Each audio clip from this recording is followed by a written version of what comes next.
दोस्तों नमस्कार। आप ही चश्मदीद हैं और आप ही गवाह हैं इस दौर के, जिस दौर में भारत की राजनीति करवट ले रही है। इस बदलती हुई राजनीति को समझते हुए आने वाले वक्त की आहट को अगर आप आज नहीं सुन पा रहे हैं तो अब समझ लीजिए कि 22 जनवरी के बाद भारत की राजनीति में क्या वाकई व्यापक परिवर्तन आ जाएगा। भारत की राजनीति जो अभी तक मुद्दों के आश्रय चलती थी, वो पहली बार अपनी पुरानी पारंपरिक पटरी को छोड़कर इस देश की सामाजिक सांस्कृतिक परिस्थितियों से जुड़ जाएगी।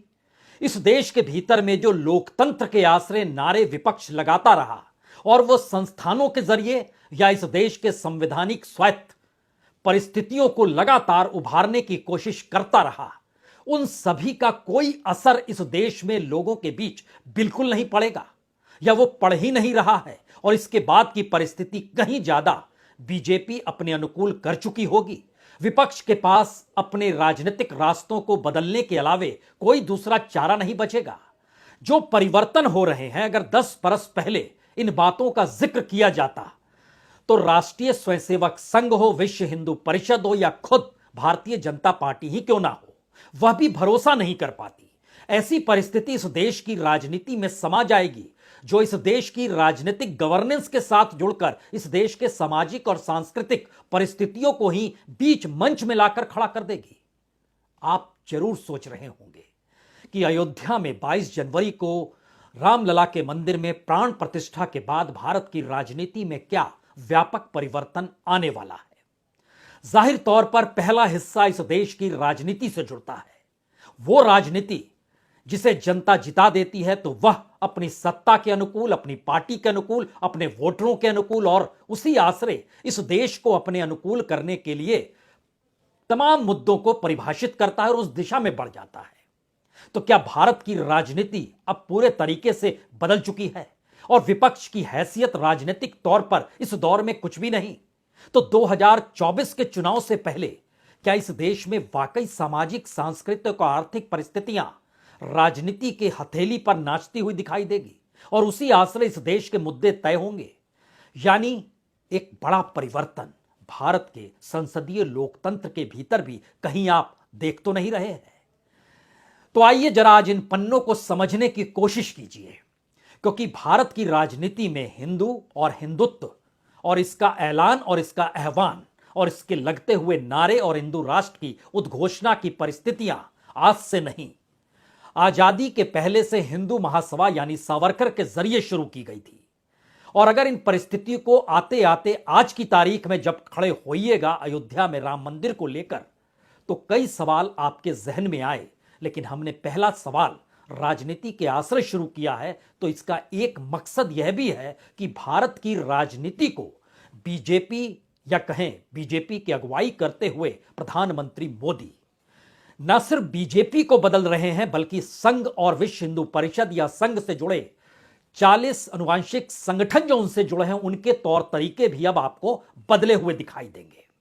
और इस बदलती राजनीति के मायने इन बदलते हुए सामाजिक सांस्कृतिक संगठनों की पहल से आपको दिखाई देगी, जो राजनीतिक तौर पर इतनी सक्रिय होगी कि इसका एहसास अब आपको शायद ना हो पाए कि एक वक्त विश्व हिंदू परिषद अयोध्या में राम मंदिर का आंदोलन शुरू कर रही थी। 1980 में पहली बार दिल्ली के प्रेस क्लब में जब विश्व हिंदू परिषद की अगुवाई करने वाले अशोक सिंघल बैठे तो उनके पास एक लेटर हेड भी नहीं था, जिसपे वह अयोध्या में राम मंदिर को लेकर जिस आंदोलन का जिक्र करना चाहते थे या जिस मांग को रखना चाहते थे, वो कागज नहीं था। उन्होंने अपने हाथ से लिखा विश्व हिंदू परिषद और उसके बाद अपनी बातों को लिखा और वहां से बात शुरू हुई। और 80 का दशक बीतते बीतते इस देश ने कमंडल और रथ यात्रा को देखा। उस दौर में बीजेपी संकट में थी। राजनीतिक तौर पर यह तमाम परिस्थिति बतलाती है कि मुद्दों के आश्रय राजनीति को साधना और मुद्दों के आश्रय मुद्दों को जीवित रखकर सत्ता प्राप्त करना, यह परिस्थितियां भारत की राजनीति का अभिन्न अंग रही, जिसकी अगुवाई किसी दूसरे ने नहीं बल्कि बीजेपी ने की। लेकिन अब यह परिस्थिति बदल गई। अयोध्या में राम मंदिर, रामलला के प्राण प्रतिष्ठा और उसके बाद की राजनीति 3 दिशा को इस देश में तय करने वाली है। पहली दिशा जो आरएसएस अभी तक आपको नजर आ रही थी अलग अलग मुद्दों के आश्रय इस देश में वह काम करती थी और उसके स्वयंसेवक और प्रचारक देश के तमाम प्रांतों और पंचायत तक में घुमड़ते हुए नजर आते थे।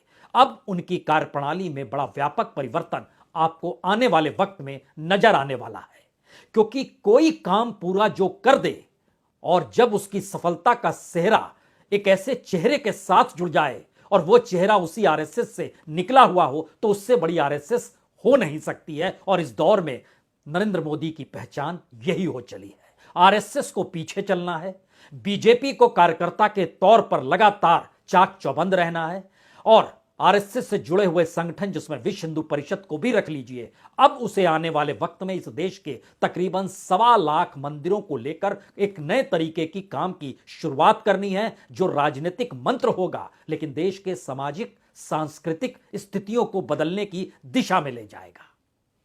बड़ा व्यापक परिवर्तन यह पहले हिस्से में नजर आएगा।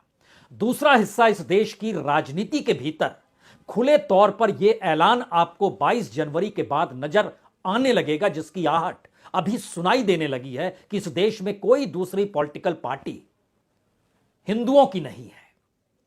कल्पना के परे है यह कि शिवसेना, जिसने अपनी राजनीतिक जमीन मराठा भूमि पर तैयार जरूर की और महाराष्ट्र के भीतर के मुद्दों को उठाया जरूर, लेकिन जिन्होंने बनाया बाला साहब ठाकरे को 80 के दशक में ही, या कहें 70 के दशक के आखिर में, एक वक्त नागपुर बुलाया गया था जब सरसंघचालक भाऊराव देवरस हुआ करते थे, और वामपंथियों से 36 का आंकड़ा बाला साहब ठाकरे का था। ठाकरे पर हवाई अड्डे पर हमला हो गया, ठाकरे ने जवाब उस हमले का भी दिया और बाला साहब ठाकरे उसके बाद मुंबई लौट आए। शिवसेना की करीबी संघ के साथ बाखूबी रही, लेकिन शिवसेना धीरे धीरे बीजेपी से दूर होती चली गई। आरएसएस ने कितना भी चाहा, लेकिन शिवसेना की दूरी बढ़ती चली गई, क्योंकि बीजेपी को संभालने वाले और अगुवाई करने वाले जो नेता थे वो गुजरात से निकले थे। गुजरात और महाराष्ट्र तो दूर, शिवसेना जो अपने आप को हिंदूवादी राजनीतिक दल के तौर पर पहचान देती थी, उससे भी दूरियां बीजेपी ने बनाई कि किसी भी तरीके के हिंदुत्व के आश्रय वोट का बंटवारा, विचारधारा का बंटवारा अब उसे बर्दाश्त नहीं होगा, क्योंकि उसने उस नब्ज को पकड़ा जिस नब्ज के आश्रय इस देश की राजनीति को साधा जा सकता है। और यही वो वजह है कि अयोध्या में राम मंदिर और प्राण प्रतिष्ठा यानी 22 जनवरी के दिन का न्योता भी उद्धव ठाकरे को नहीं भेजा गया। उद्धव ठाकरे की पहचान बाला साहब ठाकरे के बेटे और हिंदू पॉलिटिकल पार्टी और उस जमीन पर राजनीति को सींचने की रही है, तो एक झटके में पहली सियासत उसी दिशा में गई। इस बात का जिक्र अपने तौर पर उद्धव ठाकरे ने भी किया, सुनिए। तो अब तक कोई न्योता आया नहीं है, और दूसरी बात, वहां आने के लिए मुझे न्योते की जरूरत ही नहीं है, क्योंकि रामलला सभी का है। मेरी सिर्फ एक ही रिक्वेस्ट है, विनती है कि राम मंदिर का लोकार्पण जो होने जा रहा है उसका पॉलिटिकल इवेंट ना हो। वो किसी एक की बात नहीं है, रामलला किसी एक की प्रॉपर्टी या एक पार्टी की प्रॉपर्टी नहीं है। वो लाखों करोड़ों जितने सारे राम भक्त है उनके एक आस्था और श्रद्धा का स्थान है, उसके ऊपर आप आपकी राजनीति मत करो। सवाल सिर्फ उद्धव ठाकरे भर का नहीं है। बनारस से दक्षिण के काशी की खोज भी इस दौर में प्रधानमंत्री ने की। राजनीतिक तौर पर एक बात बीजेपी को समझ में आ चुकी है, दक्षिण भारत में अगर हिंदुत्व के आश्रय बीजेपी ने राजनीतिक जगह नहीं बनाई, तो उसकी राजनीति जिस हिंदुत्व को इस देश के भीतर खोज रही है, वह तब तक मुद्दा बनी रहेगी जब तक उसकी अपनी राजनीतिक जमीन सामाजिक और सांस्कृतिक तौर पर इस देश के तमाम प्रांतों में नजर ना आने लगे। एक लिहाज से आप यहां कह सकते हैं कि देश के बड़े अलग अलग राज्य हैं जिस पर इस दौर में बीजेपी का कब्जा नहीं है, और राजनीतिक तौर पर वहां पर छत्रप है मौजूद। इस राजनीति को समझने से पहले दक्षिण की राजनीति को समझिए कि रामेश्वरम को लेकर वह कौन सा भाव है इस दौर में जो बीजेपी में पनप रहा है। वह कौन सी परिस्थिति है जिसमें इस वक्त प्रधानमंत्री मोदी को भी लगने लगा अगर वह बनारस से चुनाव लड़ सकते हैं तो फिर रामेश्वरम से चुनाव क्यों नहीं लड़ सकते। और तमिलनाडु के भीतर जब सनातन को लेकर शोर मचा, तो ऐसे में इस देश के भीतर सनातनी समझ को हिंदुत्व के आश्रय ही सही, लेकिन राजनीतिक तौर पर मुद्दों से हटकर उस सामाजिक और सांस्कृतिक पहलुओं को उठाया जाए जिसके आश्रय दक्षिण और उत्तर की बीच पुल के तौर पर बीजेपी खड़ी हो जाए। तो क्या प्रधानमंत्री अगली बार 2024 में जिन 2 सीटों से चुनाव लड़ेंगे उसमें कोई दक्षिण भारत की भी सीट होगी? इस दिशा में प्रधानमंत्री के बढ़ते हुए कदम हो सकता है आपको सेंगोल की याद दिला दें, जिसके जरिए संसद के भीतर उन्होंने अपनी पहचान बनाई और एक नई पहचान भारत की राजनीति और वो भी लोकतंत्र के मंदिर के भीतर से निकाल कर दी, जिसको मुद्दा तो विपक्ष ने बनाने की कोशिश की, लेकिन राजनीतिक तौर पर बीजेपी ने उसे सामाजिक और सांस्कृतिक स्थितियों से जोड़ा, अतीत से जोड़ा। और यह वो राजनीति का वह हिस्सा है जो अयोध्या के जरिए समूचे देश को कैसे साथ लाया जा सकता है। अब यह सवाल धीरे धीरे बीजेपी के भीतर भी बड़ा होने लगा है। राजनीति की यह परिस्थिति कई सवालों को जन्म देती होगी। इसमें एक सवाल इस दौर में यह भी है कि जिस हिंदी पट्टी में राजनीतिक तौर पर कब्जा बीजेपी ने पिछले चुनाव में कर लिया, उसमें अभी भी बंगाल और बिहार छूटे हुए हैं।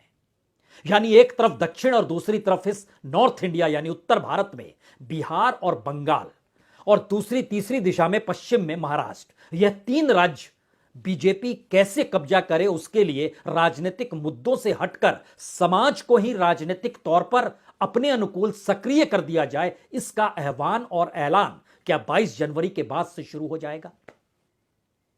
यह इस देश की राजनीतिक तौर पर विपक्ष की राजनीति की या तो सबसे बड़ी हार होगी, या फिर इस देश के भीतर के उस मन को जो लगातार राम को खोजता रहा और राम के आसरे बीजेपी ने अपने हिंदुत्व की परिभाषा को राजनीतिक तौर पर इबारत के तौर पर लिखना शुरू कर दिया, और जिसे विपक्ष की राजनीति पकड़ नहीं पाई।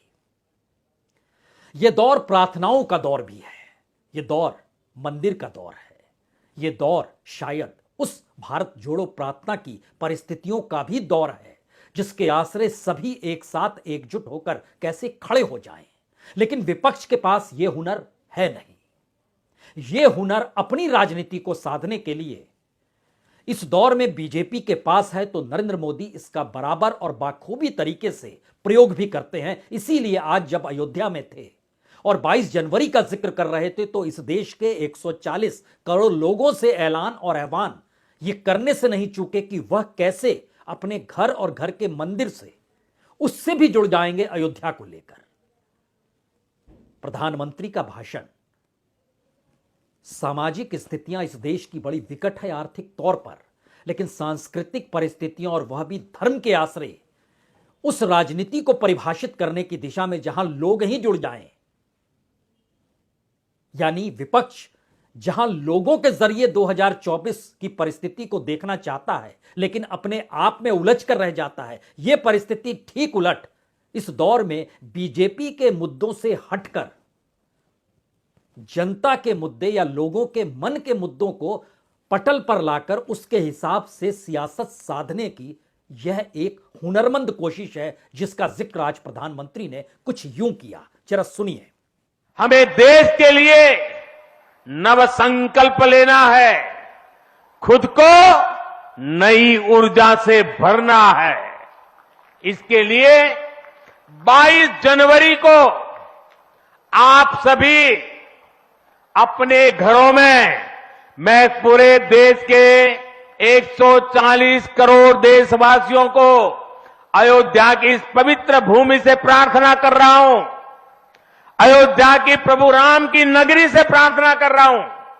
मैं 140 करोड़ देशवासियों को हाथ जोड़ करके प्रार्थना कर रहा हूं कि आप 22 जनवरी को जब अयोध्या में प्रभु राम विराजमान हो, अपने घरों में भी श्री राम ज्योति जलाएं, दीपावली मनाएं।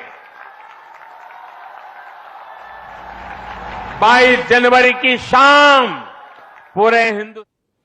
जाहिर है आपके जहन में अब यह सवाल होगा, क्या वाकई 22 जनवरी के बाद बिहार, बंगाल और महाराष्ट्र की राजनीति को भी अपने अनुकूल साधने की दिशा में बीजेपी अयोध्या के जरिए बढ़ जाएगी? जी नहीं, मसला इतना आसान नहीं है। लेकिन इसकी जटिलताओं के भीतर जब आप जाएंगे तो एक एक तबके को कैसे साधना है, इसकी शुरुआत आदिवासियों को लेकर हुई है। और इस देश में फैले हुए आदिवासियों के बीच वनवासी कल्याण आश्रम नहीं, जो 1950 में बना था, बल्कि 2006 में जो जनजाति सुरक्षा मंच बना और इसके आश्रय जो राजनीतिक प्रयोग करने की कोशिश अपने तौर पर धर्म जनजागरण समिति यानी धर्मांतरण को लेकर घर वापसी का जो राजनीतिक तौर पर स्वयंसेवकों ने इस देश में पहलकदमी शुरू की, उसके जरा विस्तृत ढांचे को समझिए। इस दौर में स्वयंसेवक जो संघ से निकला है, उसकी अभी तक की कार्रवाई उसकी मानसिक परिस्थिति में हिंदू राष्ट्र को लेकर थी। उसके तमाम संगठन और उससे जुड़े हुए स्वयंसेवक अपने तौर पर उसी दिशा में बढ़ते थे।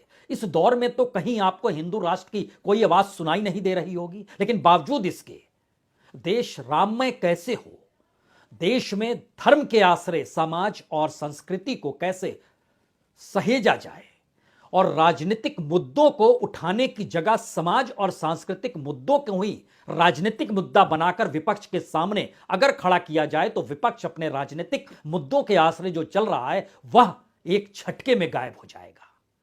क्या यह महीन रफू करने की स्थिति में विपक्ष की राजनीति है? क्योंकि इस दौर में राष्ट्रीय स्वयंसेवक संघ से जुड़े हुए, जिसका जिक्र हम कर रहे हैं, जनजातीय सुरक्षा मंच छत्तीसगढ़, झारखंड, मध्य प्रदेश, महाराष्ट्र, राजस्थान, उड़ीसा, पश्चिम बंगाल, असम, त्रिपुरा और अरुणाचल प्रदेश 10 राज्य हैं जहां पर यह पूरे तरीके से फैल चुका है। आदिवासियों के भीतर लगने वाले नारे वो कौन से नारे हैं जो वहां के आदिवासियों को प्रभावित करते हैं और उन्हें उनकी जड़ों का एहसास कराकर मौजूदा वक्त में एक नए राजनीतिक मुद्दे को लाकर खड़ा कर देते हैं? और विपक्ष की पूरी राजनीति इस दायरे में आकर चूक क्यों जाती है?